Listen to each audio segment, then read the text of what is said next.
Thank you, Adam. Super excited ultimately. First podcast that I've done in person in a while. Yeah, So thank you. we're back. We're back back. to in person. It has been a while. The in-person podcasts are just much more fun. So excited to do this one in person and ultimately be here in Miami, be here at Art Basel. I think it's a appropriate venue to talk about what you're doing and everything Exchange Art has been up to. Definitely. Perfect. So ultimately, I think a lot of people are familiar with Exchange Art. Yeah. But where I would like to start the conversation is just a little bit more background on who you are and kind of how you ultimately got into crypto. I always find people's stories fascinating.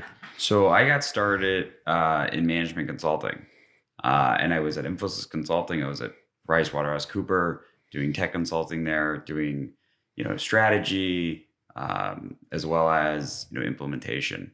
And then throughout that time period, with the ICO craze and then DeFi, I was engaged in crypto, but I was engaged in crypto more as like a passive user, not as somebody that was like day trading or building yet in the ecosystem. Yeah. Go ahead. So is that the like 2017 or Okay. In that time frame? Okay. But it was more like passive. I wasn't like actively building anything or anything like that. But I was getting my feet wet with crypto, and then obviously, the bear market, I was around, but again, very passively. And then, really started to get excited about DeFi, liquidity mining, yield farming, all that great stuff. And then, gas fees started to really increase with this whole NFT craze. And this is all on ETH. And then I was like, well, it's very annoying. It's made DeFi less fun with all the gas fees. Yeah. I personally paid $1,000 plus for Uniswaps, and it pained me to do so. It makes, like, gas fees make DeFi less fun for retail investors. Yeah. Like, by a lot. And so I started to think this like makes no sense.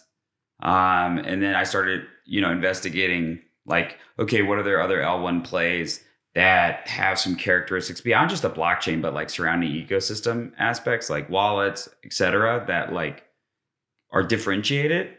And so I found Solana, and I saw that like the NFT craze really hadn't picked up there, but I was like, I could see this actually making sense.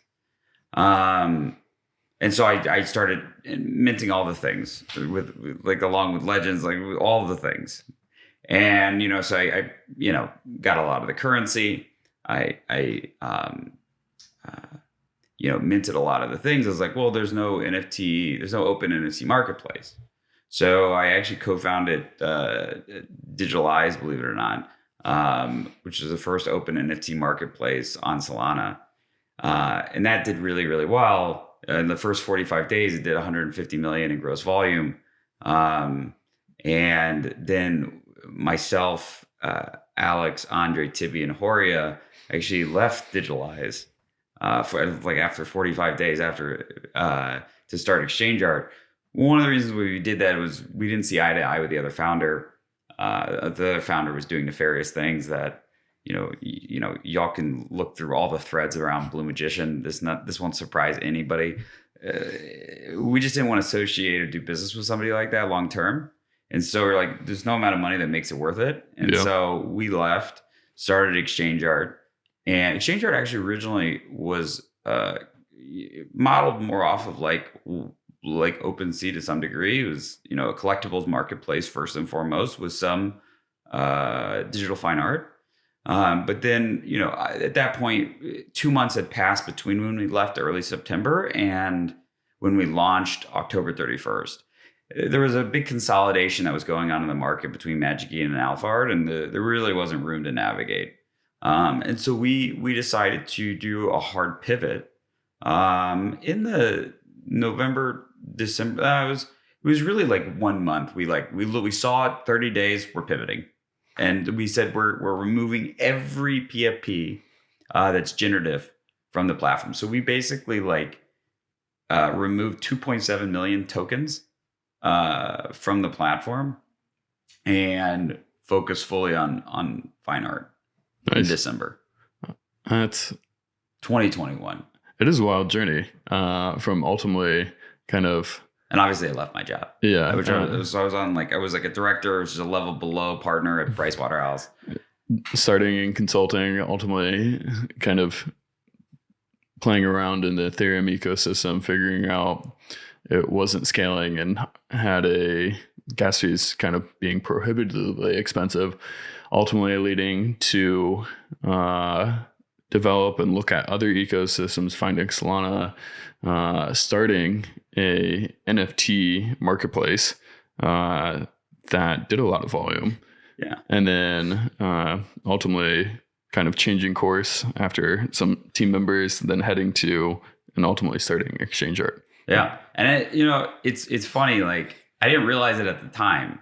Like ETH is great when it was great in 18, 19, 20, 21. It was great. Yeah. It's great what I didn't realize is it's great when there's not a lot of people using it on a regular basis. Which is unfortunate because I think, ultimately like they're smart because the DeFi on ETH is best in class. It is the most innovative. It is hard to say otherwise. Definitely today. I think ultimately, which is why it's unfortunate. Yeah. I think ultimately, like going back to our early point, like what excited me about Ethereum was the fact that you could have like these permission linked contracts and anybody could use them. And that essentially no one had control over them. But what kind of saddened me ultimately was that very few people, once the technology got adoption, could actually afford to like interact with these things on chain. And I really wanted Ethereum to work and Ethereum to scale with L2s. And I think ultimately, just after learning a lot, I think they're just taking a different approach, and I hope it works long term. But I'm personally just kind of more optimistic on other solutions in the industry. But yeah, it is interesting. I'm really not a blockchain maxi. Like I've used Matic. I used it in like DeFi 2021. Yeah. And I just it wasn't for me. Yeah. Like I used it. It was very, very complicated. It didn't operate like a proper L2. It wasn't for me. Yeah. We'll see what happens with the gaming vertical. It seems like they've invested a lot of money in that, and that could work out potentially really well for them. But for DeFi, when I used it again, this was 2021. I was like, I'd rather just pay the gas. Yeah, makes sense. Kind of pivoting from like the core tech to digitalize. Had you founded a company prior? I did a lot of like startup investing. Okay. In the past, and I had done some like side hustles. Yeah. So how I had like an education, startup.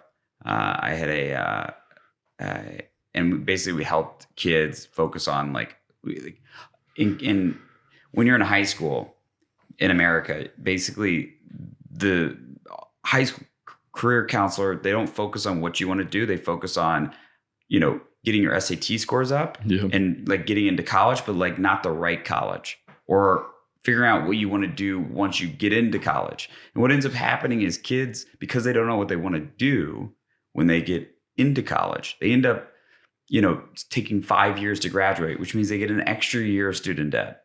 Because if you don't figure out what you want to do by the first year, you have to do summer class and all these other things, because all of these like majors require you to complete all the credits within the curriculum. But oftentimes kids don't know what they want to do because those aren't the conversations that people are having. So they're not optimizing their college selection based on what they want to do with their life, which is suboptimal to say the least. So that was what that was about, that startup. And it was good. We helped a lot of kids. So you had a couple startups prior, but I would say, this one was kind of an instant spark. Yeah. What were some of like the biggest learning lessons of just starting and like seeing that early traction outside of kind of like the founder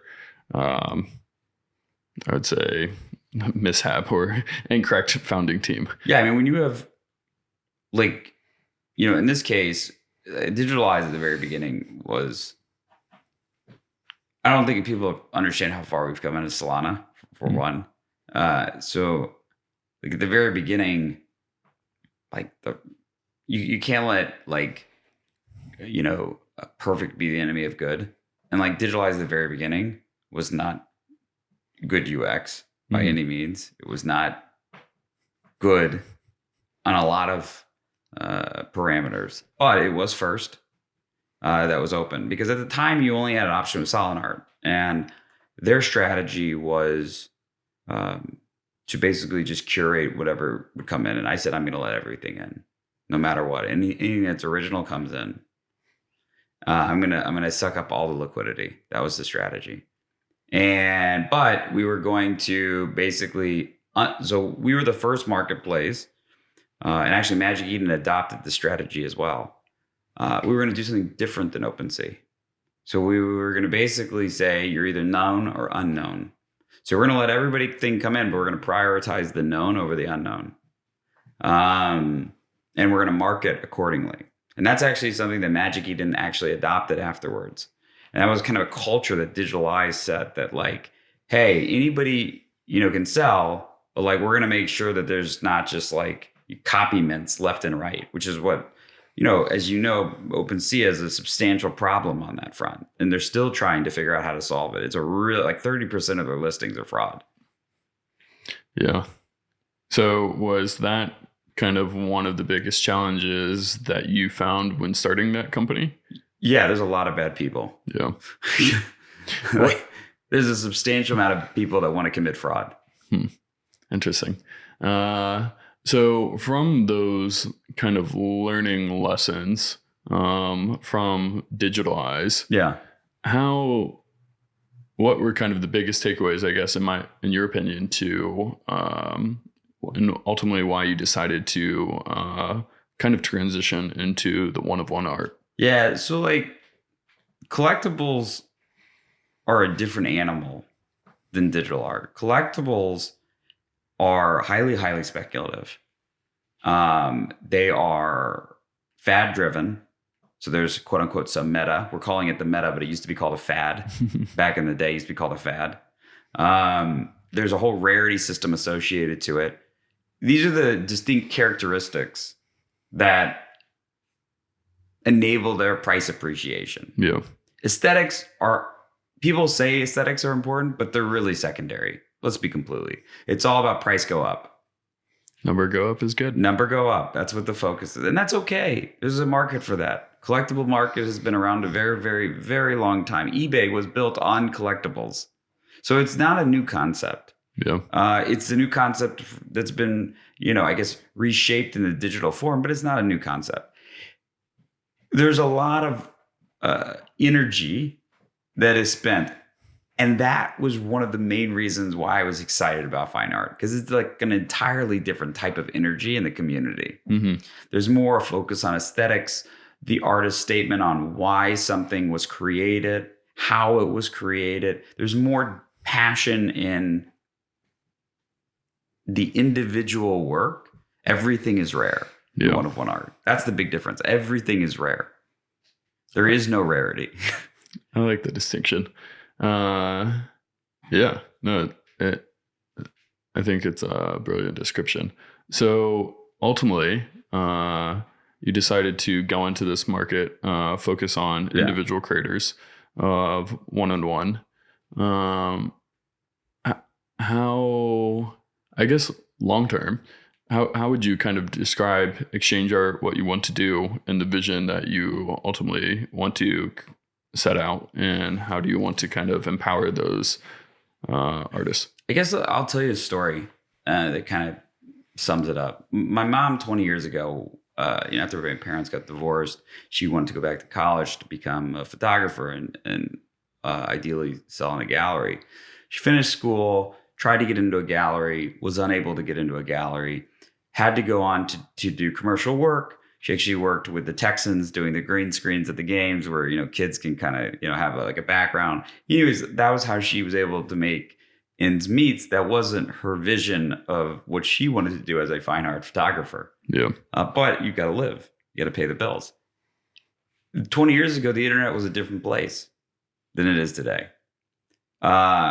So Exchange Art's goal, its mission, is to ensure that every single creator can make a living and remove the barriers that are present in the current art world. There are a ton of barriers on artists. And those barriers extracted a substantial amount of value from the artist. The baseline is 50%. That's really? On primary. That's the baseline. For being at a gallery. Hosted in a gallery. 50%. That's wild. And there is no secondary royalty. Yeah. So, when you think about like why these artists are flocking, it reminds me of why people flock to WhatsApp. It used to cost you a lot of money. Then it was free. They used to take 50%. Now they take less and you get a secondary royalty. The switching cost is very, very attractive. Digital art isn't a new concept, but its ability to accrue value at the pace of physical is what makes it so interesting now. And that's really what I think NFTs has done, is it's enabled the artist to be able to go to market directly in a more efficient way. It's enabled provenance to be far more efficient and effective for digital art, thus allowing it to accrue value. And then the third, and this is very important, is the hope of long-term secondary royalties. Yeah. No, I didn't realize ultimately that the gallery's kind of baseline was 50%. It's a baseline. Crazy. Yeah. Yeah. Real estate's not cheap. Yeah, that is true. Wow. So that ultimately kind of, I guess your mother's kind of story, hearing kind of some of the artist pain, seeing ETH, ultimately figuring out Solana and kind of Solana cheap and fast, ultimately led you to Exchange Art after doing Digitalize. And now the goal is to empower, and say, all creators. Yeah, and my goal, and I coach a lot of artists, and we have over 8,000 artists that are on Exchange Art. And in a given month, I think this month we had about 4,500 sellers in November. And that was with all the things that were still going on. Yeah. But we had over 6,700 buyers. So, it balances out. Even this is like kind of was peak fear. Yeah. So these numbers that I'm giving you are peak fear numbers. Like the FTX stuff was going on in November, all these things. So like in spite of all the fear that was going on, these numbers were still very, very good. And so, kind of going back to, the future of Exchange Art and what we hope to do, we hope to broadly transform the art world. So digital is one area of focus. Ideally over time, as the people that are in crypto get older, they get houses, things like that. I foresee, the physical market becoming also something that is very interesting as well. So we'll see what happens on that front. A lot of it's funny. Haley, who's a curator, the chief curator of Exchange Art, she used to run a high-end art advisory business, and oftentimes her customers were people that are buying houses. Really? You got to put art on the wall. Yeah, that makes sense. You recently hosted this week a gallery event in Miami, and appreciate the invite. Got to attend, but it was a beautiful event. Yeah, it was great. Think ultimately, some people have a kind of preconceived idea of just like digital art only being digital, but not being able to really manifest itself or be shown, and that's a little bit harder. And so what I really appreciated about the gallery was ultimately you kind of breaking that field, so to speak, and ultimately being able to highlight digital art in the physical world as well. And I thought it was a beautiful event. Yeah, it was really great. We worked with we had some great sponsors, Solana. We had Token Frame, a mural by Netgear. So really, really great sponsors. And we had over 40 artists that we worked with. There's over 60 screens, and it was broken down into these, basically fabricated rooms. And we had a library, an arcade, a traditional living room, a more modern living room. And so you could kind of experience what it would look like in these different settings. But it was cool. One of my favorites, it was like, I think the library and the arcade were probably my favorite rooms. The library we worked with a foundation that actually goes around the world and builds libraries in underprivileged areas.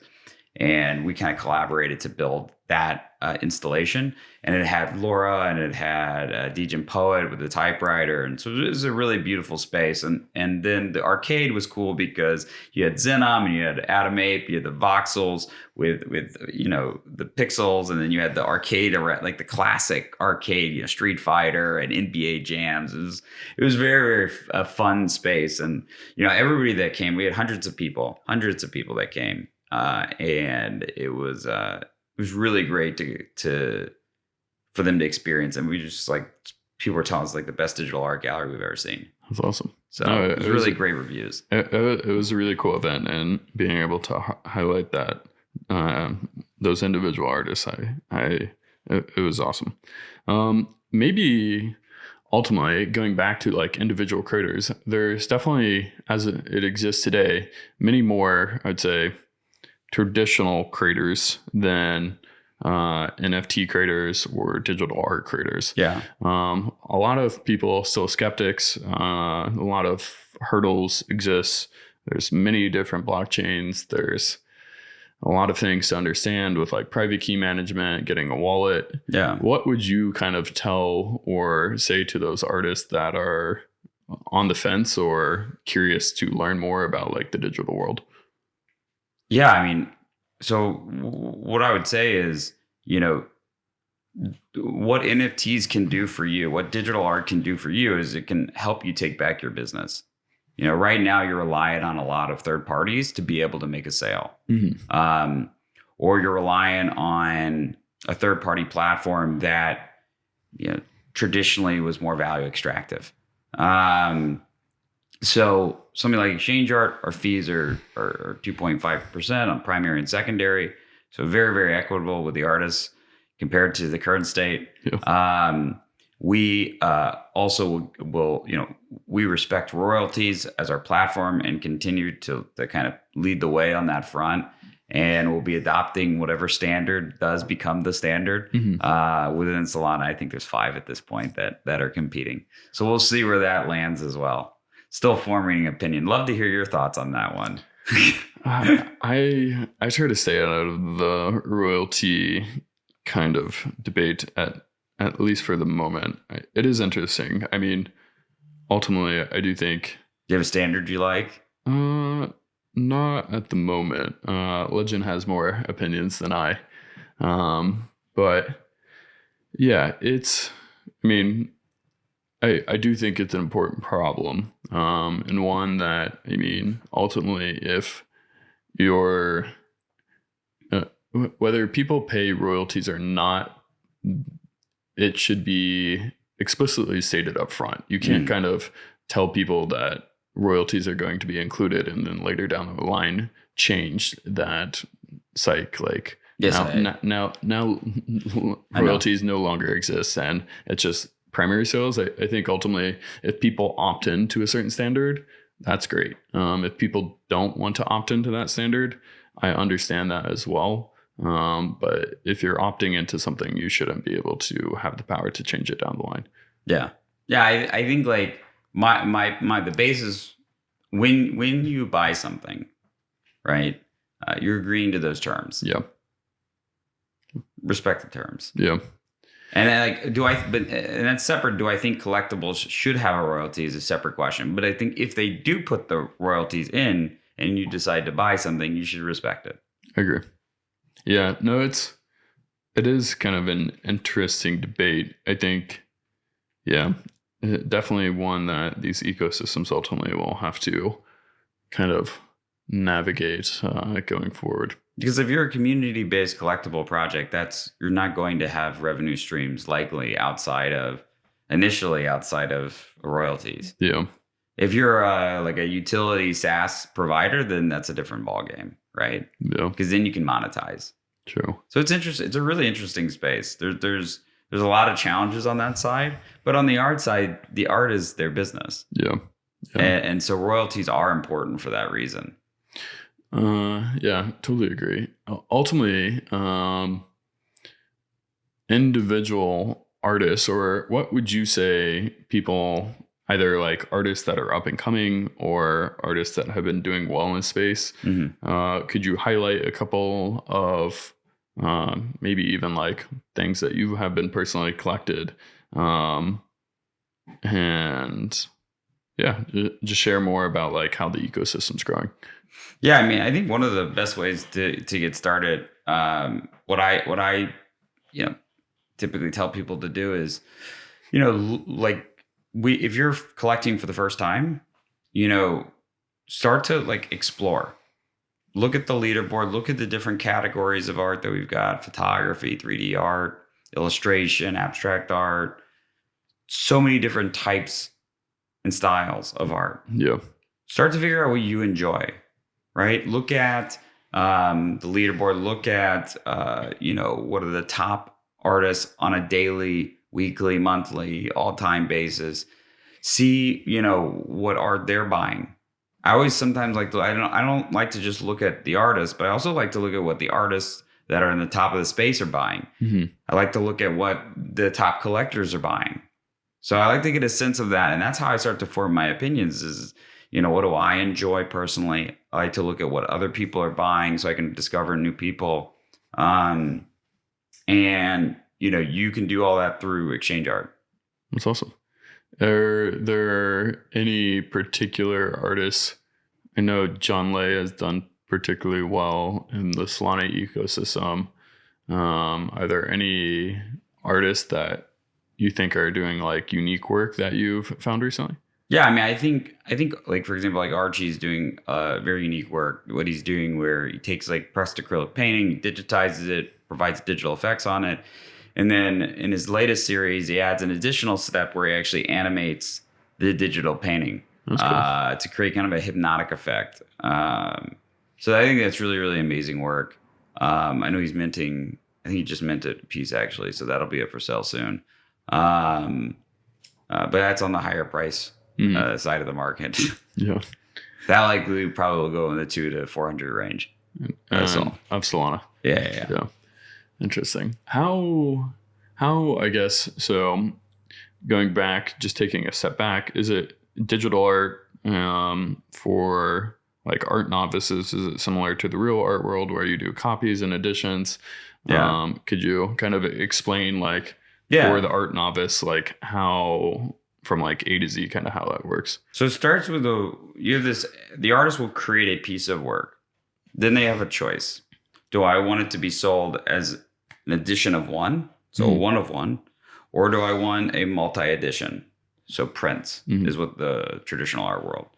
On exchange art, we actually, again, broke the mold that Ethereum had, where they said, well, these things have to be separate. They can't be on the same side. So we decided we're going to have them on the same side. Because we believe that we should be, we're in a lot of ways, art infrastructure. Yeah. We're providing the tools for artists to make a living. All of our smart contracts none of them were forked from Metaplex. All of them are custom code. It's one of the reasons why I actually think we rose to the top, and to take out the incumbent and become the incumbent was because we actually made our own contracts. But that's how I would look at it, right? You can buy a one edition or a multi edition. And what's really fascinating, and this is something that I started to see, is that, artists that have had really great prices start to price out normal people. And so they use the editions to create this accessibility. And as those editions sell out, their secondaries increased for their one-of-ones. Yeah. So the more demand for accessible prices there were, the more demand that translated actually on their one-of-one side.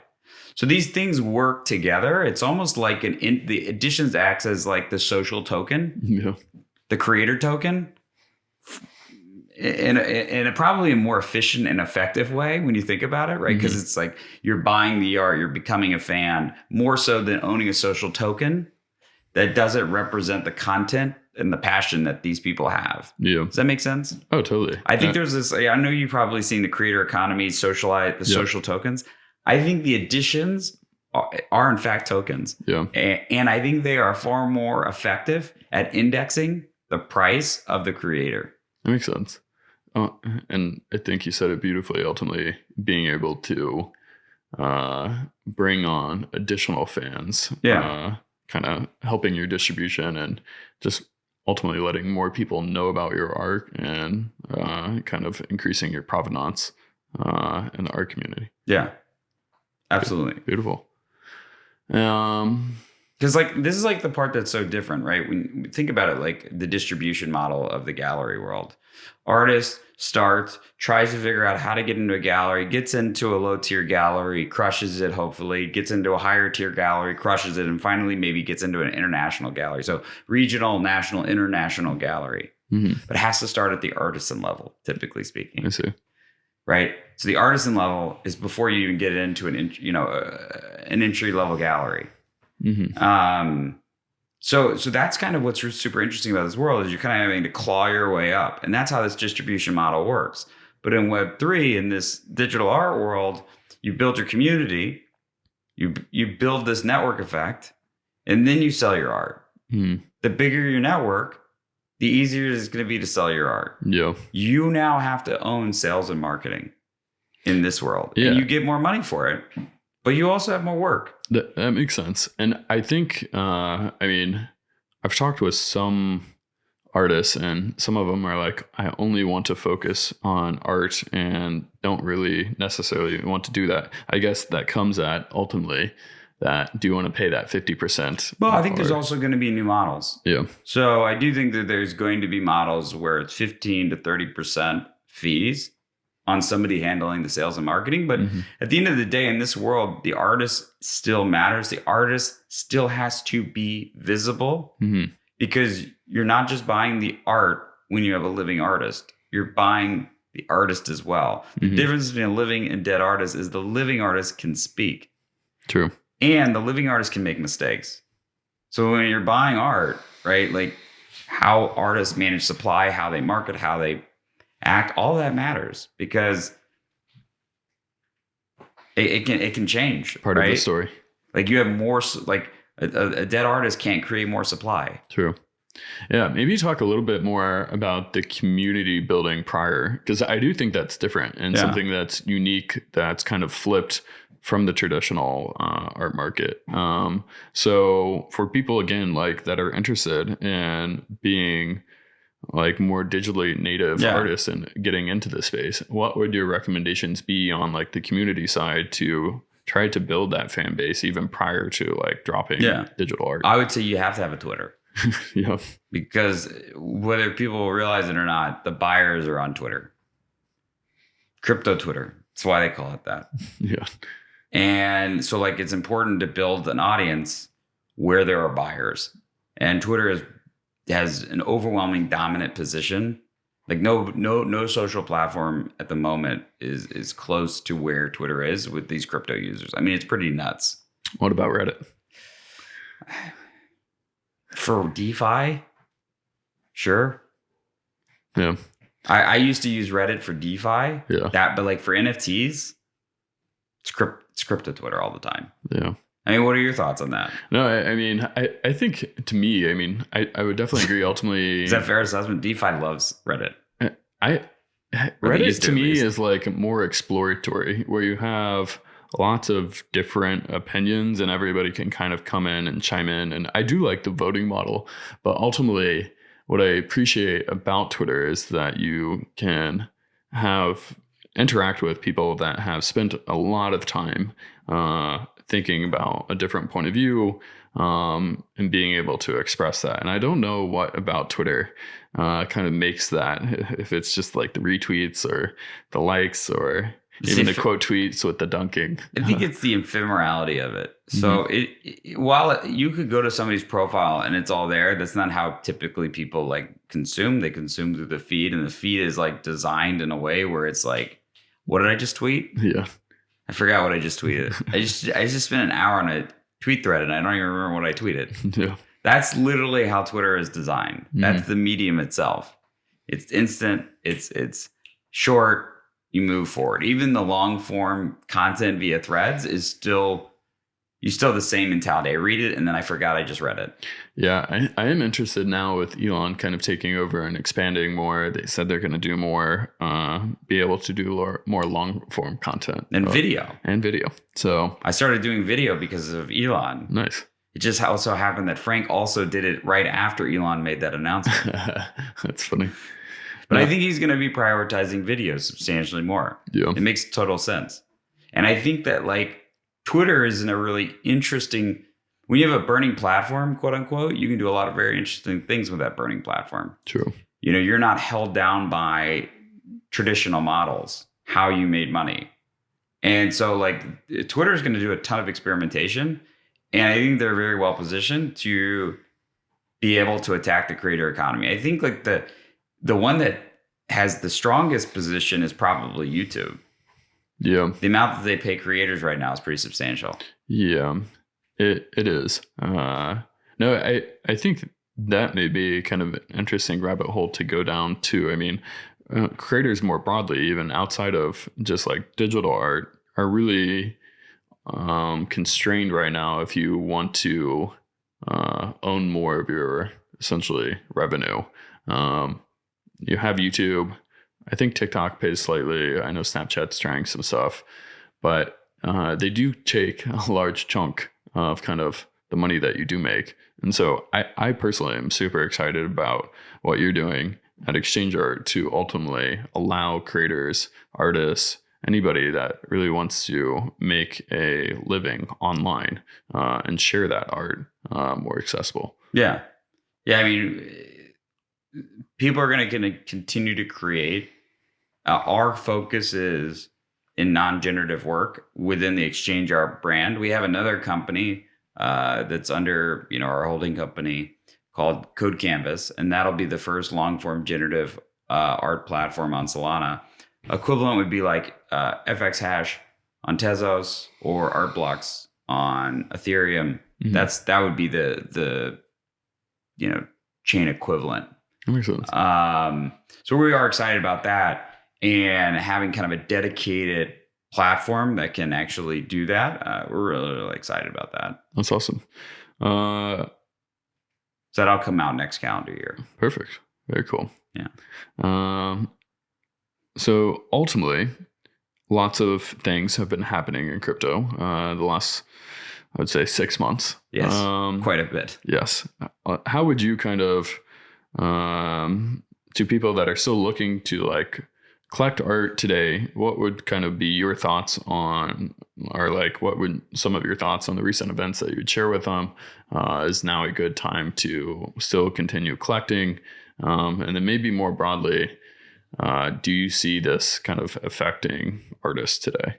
I mean, I'd say, the famous saying, Warren Buffett once said it, when people are fearful, be greedy. When people are greedy, be fearful. So this is the time to buy because people are fearful. Mm-hmm. It is not financial advice. It's just the truth. Like we're in the midst of a digital renaissance. Art history is being made on a daily basis. Take it with what you want. Like there's a reason why Christie's is here right now. There's a reason why Sotheby's is here right now. Not in 5 years, right now. Mm-hmm. So you can start to buy things now at a price that later you will not be able to afford. Yeah. And that's what I'm so excited about. Like I'm getting things that I should not be able to afford at affordable prices. Yeah. How very exciting. And do you think ultimately, I mean, I guess lots of things happening, but from the creator side, do you feel like, or have you seen that like the recent events with FTX or Luna has change people's minds on collecting digital art more holistically? No, we have had every month more and more people that are buying and more people that are selling. That's awesome. So, and we still have more buyers than sellers. So, yeah, I mean, this month total, we had over 20,000 connected wallets, which is a record. So again, we're hitting records. Yeah. During all of this. That's amazing. And we were born in the bear market. We weren't born in the bull market. I've never seen the bull market with fine art. Yeah. One day I will witness the light. But for now, for the next year or so, I'm still in the darkness. Yeah. So in the beginning, ultimately, you mentioned essentially doing DeFi on ETH. It was a little bit more challenging just with the gas fees. Ultimately, you chose Solana. But today, there is a lot of NFTs and I would say rare art on the Ethereum ecosystem. And you said ultimately that you didn't or are not a chain maximalist. Do you have plans or ever feel like exploring other communities as well? Yeah, I mean, I think again, my whole goal is all that should matter is the art. Yeah. I'm not saying provenance isn't important. It's absolutely important. It's without provenance, there is no value. Yeah. But realistically, ETH is not going anywhere. It's going to be around. Solana is going to be around. The things that one chain doesn't have to fail for the other to succeed. True. This is the continued mistake that people make. Yeah. I think I want ETH to solve its problems. It has a lot of problems. And if we can't talk about the problems that it has, it'll never improve. Same thing. Solana had a lot of problems. We had to talk about it as a community. Solana Labs and the open source contributors that worked did an amazing job to get us to where we are. But if we didn't talk about those problems, we never would fix them. So I think there's a lot of zealots and bag pumpers. And a lot of the times these people are very dishonest about the facts. The reality is a lot of the people that are on Solana never used Ethereum in their life. And if they did use Ethereum at the current state, they would never use it again because they're more normal on the normie side than, some of the people that were BTC to ETH. Mm-hmm. I was ETH to Sol. And it's the people that are on Sol are used to fiber optics. They're not going back to dial-up. Yeah. They're not going. No. Do you ever ask yourself, do you want dial-up internet? Yeah. I mean, you see what I'm saying? Once you have the high speed, you don't ever want to go back. Mm-hmm. And it's again, I really want ETH to solve its scalability problems. And I know it will never be as fast as Sol because of the trade-offs that I've made, but I still would love for it to solve some of its problems. Yeah, no, it totally makes sense. And ultimately, I loved your framing. One chain does not need to fail for the other to succeed. And ultimately, it is about the artist at the end of the day. Yeah, I mean, I'd like to see an abstraction at all levels. Mm-hmm. We're seeing with Wallets, Backpack, and I think Phantom's now doing it soon too. This idea that I shouldn't have to switch browsers to access a website. Yeah. Unfortunately, MetaMask really hasn't innovated that much. That's kind of the status quo over there. Really, that's the theme. But you look at the Solana builders; they operate like it's network fast. And the level of we have feature parity with, competitors on ETH within 1 year, and they've been around 4, 5, 6 years. Yeah. You look at Magic Eden, same thing. 1 year, they've been around. They're already at feature parity with something that's been around 5 years. Arguably much better than OpenSea. In many ways. Yeah. So, I think when you look at the builders on Solana and you look at the cultural thumbprint of the network, because I think that matters. When I was doing transformations back when I was at PwC, we'd always look at the cultural thumbprint of the organization so that we could devise a strategy that would work with the culture when we were doing a transformation. Yeah. Because if you go against the grain, it'll fail. And so if you look at the culture of Solana, it's built fast. It's built real fast. And on occasion, we break some things. Yeah. But we move very, very, very fast. I agree. And I think that's good. And again, if you look at the outcomes and the results, we're at 50% of Super Rare's USD volume, and ETH is 94 times more expensive. That should tell you a lot. True. And like you look at like Magic Eden, same kind of story. And there's always going to be wash trading, especially on the collectible side. We don't really have it on the fine art side. We don't really have the degree of botting on fine art is substantially less than the degree of botting on, because there's even botting on like sniping on listings. That doesn't happen on fine art.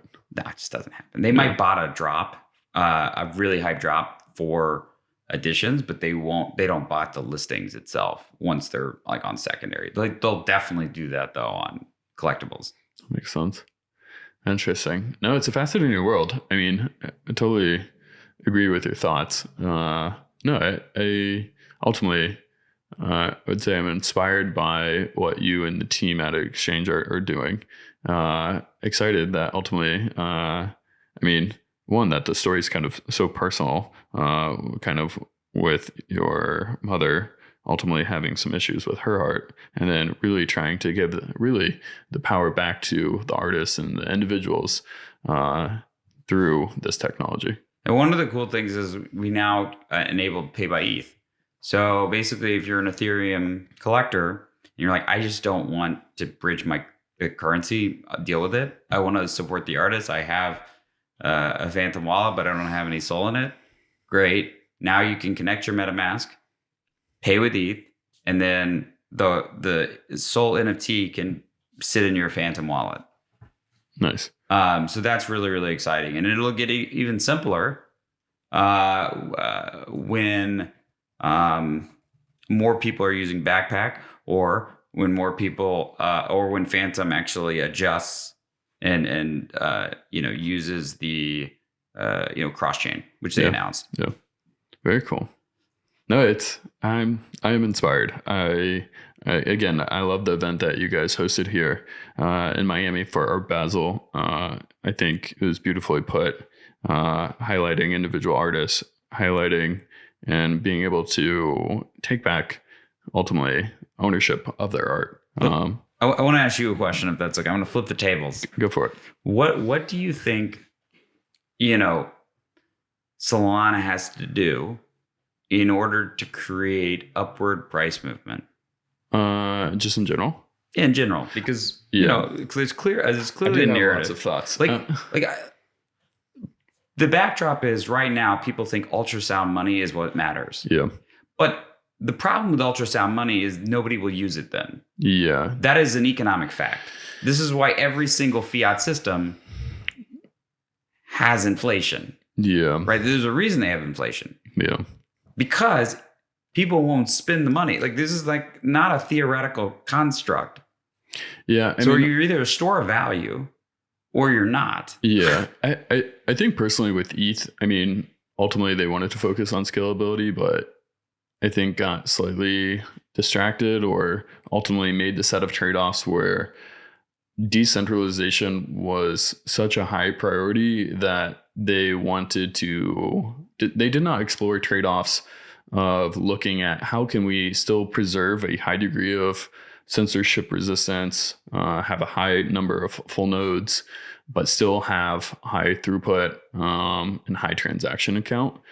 And so I think it's fine that they've optimized for that. I just don't think it will actually be able to onboard and support the hundreds of millions and billions of people that ultimately I want to see blockchains get to. Yeah. And to answer your question directly, I think Solana ultimately is on the correct path.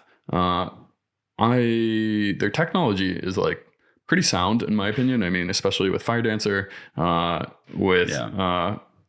essentially, in my mind, to address these problems, it's all about users. And so if the technology underlying suite is at least directionally correct, which I believe it is on the Solana ecosystem, and there is a very clear path forward with increasing data availability, with having more throughput. And FireDancer, I believe, is targeting 10 gigabytes per second, which is crazy because ETH with sharding is going to be doing 1.3 megabytes. So it's like... That's with an MB versus a GB. Yes. Yeah, MB difference versus a GB. Yeah. What does that mean, though? Because a lot of people might not know what that means. So they may not understand what data propagation means. Yeah. So ultimately, blockchains are bottlenecked by how many transactions essentially how many transactions can be fit in a block. So because you have to achieve a consensus, you need 2/3 plus one vote in the worst case scenario for the nodes to agree upon the state of information. So ultimately, if you can propagate more data, so the number of transactions you can fit in a block, and to do so, you're physically actually constrained in the world by the bandwidth between nodes. So if you can propagate or have higher data bandwidth between nodes, ultimately you can have bigger blocks. Some people would argue this is bad for decentralization, but I mean, bandwidth is super cheap. So in my point of view, it's probably one of like the cheapest things to optimize for. We could get into a whole conversation about L2s and whatnot, but bandwidth, I know people don't believe in big blocks. Ultimately, like, I mean, really, it's been interesting, like going down the jump rabbit hole, because ultimately they're designing a system that essentially is ingesting. I mean, ultimately, looks very similar to, I mean, just a high frequency trading firm where they're ingesting. I know, it's nuts. 100 gigabytes, like it's absolutely nuts. And just parsing that data and then doing trades on that. So ultimately, you want kind of a continuous data stream, but I think from the user perspective, they shouldn't care about any of the tech stuff. Just like you shouldn't care about what the IP address is. All they care about is, do I have dial-up or do I have high speed? Exactly. And so is the settlement time 15 minutes to an hour or even 8 hours if it's Bitcoin? Or is it 3 seconds? Exactly. That's all they care about. And so, ultimately, to answer your question, I really just think it's user adoption. And being able to get more people in the ecosystem more broadly. Right now, there's a lot of infighting just because there's not that very many users. The pie grows very fast in crypto and then shrinks just as fast. So I think in the time of expansion is where people will actually flood into these ecosystems that can support high throughput. And ultimately, as you mentioned, like fiber optics, like technology instead of dial-up. And so once that does happen, I think we'll see more artists, we'll see more applications. The sandbox for engineers just becomes much bigger. I'd say for us, in a year and a half, we will be very, very ready for an influx of users. I'm confident that will happen. And in ways that have not. And I think Magic Eden will do the same, just to be clear. In hyperspace and all of these different companies with different verticals. You know, the thing that I'd love to get your perspective on is what could, beyond just building the solutions and marketing, beyond that, what is the narrative that you think Solana needs to have in order to make it to the next bull market and be in a better position to capture sufficient market share? Right. Because this FTX stuff has been dragging. I mean, ultimately, the biggest critiques that I hear is that it's not decentralized or the network downtime. And I understand both and like why people will ultimately think that. The third one was ultimately like Solana's VC chain. I think kind of with FTX out of the picture and those tokens being locked up for the foreseeable future, that is kind of one. That's also a dishonest critique, but because how are you going to raise money if you're a blockchain today and not go to jail? What happened with Ethereum can never happen again. That's true. It's a very dishonest criticism. I do understand it, but I mean, now it's removed. It's less valid. But the other one is just that it's not decentralized, and I think they're just at what level is the critique? Because obviously, there's a spectrum. So I think actually at the network level. At the network level.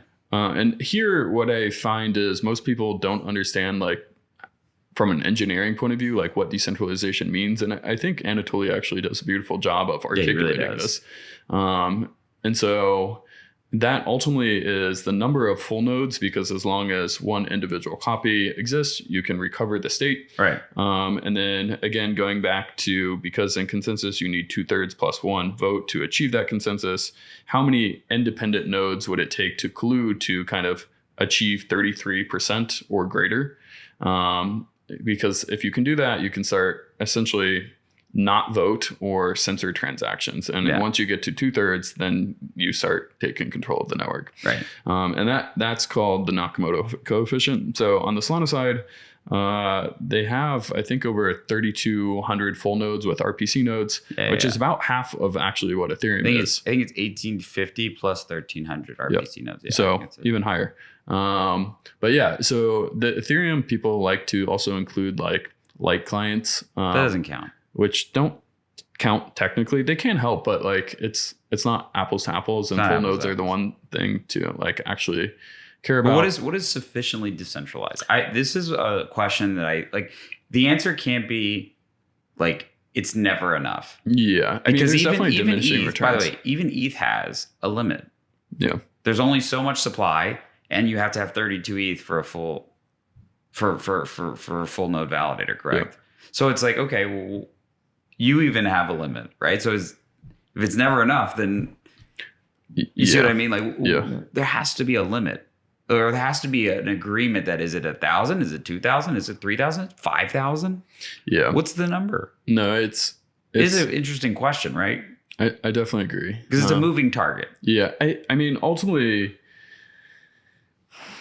I don't know. I mean, has Anatoly ever answered this? I'm curious. Ultimately, I think his goal is to get to like 10,000, maybe 20,000. 10,000 is very sufficiently decentralized. I would believe it's extraordinarily decentralized. Yeah. And like, if you think about Solana, and I really started to do a lot of research on this because like, I just want to like, what's the noise versus what's reality? I mean, like AWS is only about 20% of the bare metal. Yeah. On the network, I believe. Yeah. And it's less than 25% is geographically located in the US. It is. From like, if you compare weighted stake, which is what matters in proof of stake, I feel like Solana in many ways is actually more decentralized. I personally would argue that it's very close. So I think ultimately to your initial question, like how can Solana ultimately get this new narrative? I think it's forming. I think, again, it's just kind of getting drowned out by some of the noise. Yeah. But eventually the truth will prevail. The product, in my point of view, is extremely sound. It's just about, again, getting the truth out there and then telling the story. What Ethereum, I think, does beautifully is telling their story. They're very good at telling stories. And they've been reiterating the same thing over and over and over. I think Solana ultimately is... they have ultrasound money. What's our meme?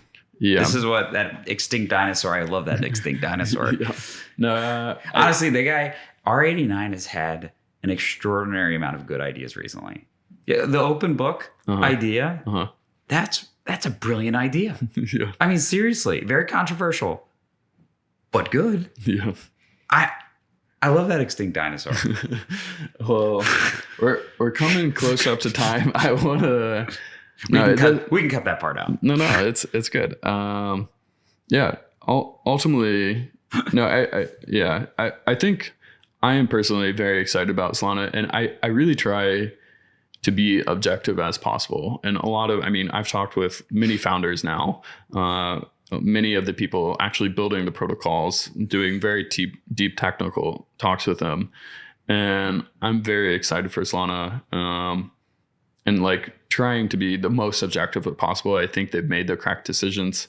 And so I think Solana will find its footing and will find its narrative. I'll try to continue to do my part. But ultimately, I think I'm excited for the day where application engineers do not have to think about protocols. Like yourself, users don't have to think about it. They can just ultimately use the cheapest, the fastest one that suits their needs. And people can have the functionality of blockchains and what they're supposed to be used for. Let me ask you a question. Okay. This is another, we don't have to record it if you don't want. The Ethereum, the Coinbase wallet controversy. Did you see it? Yeah. Where Apple wants to take 30%. Yep. Do you think this is actually the main thing that's holding back adoption? Is that the duopoly between Google and Apple and preventing, like, people don't understand this. I tell this to creators. They don't know this. They ask me, why don't we have a mobile app? I said, well, let's say you make $100. You sell for $100. Well, Apple gets 30. Yeah. ExchangeR gets $2.50. Yeah. And then you get the remainder. They're like, what? And I said, no, that's how it works. Yeah, I mean, the rules. Isn't that crazy? It definitely is crazy. I mean, ultimately, it's definitely holding back crypto and crypto adoption. There's no question about it. And I think ultimately, whether Solana mobile stack sells 10,000 phones or 10 million, I would still consider that a success because it's kind of a conduit. What's stopping banks from being charged 30% for a wire? What's the difference? I agree. Yeah. You see what I mean? It's like the danger of what is happening with mobile phone duopoly, I think, is one of the biggest problems of our time from a tech perspective, from a tech competitive landscape perspective. Yeah. No, I mean, it could be a whole separate conversation, but we can cut that part out. No, it's good. We could keep going, but need a wrap. But no, I really just want to thank you. Excited for what Exchange Art is doing. Excited that you're powering creators. Excited about digital artists, and yeah, appreciate what you're building. And thanks, man. Thanks for your time. Definitely, it was great to be here. And again, Exchange Art is going to keep building during this bear market. We're going to keep rolling out innovative solutions like Pay by ETH. We've got some really, really exciting stuff that's coming in December. Like some people kind of power down for the holiday. We're powering up. Nice. Beautiful. I think great way to end on. Let's all power up. Let's go. Let's go. Awesome. Thanks.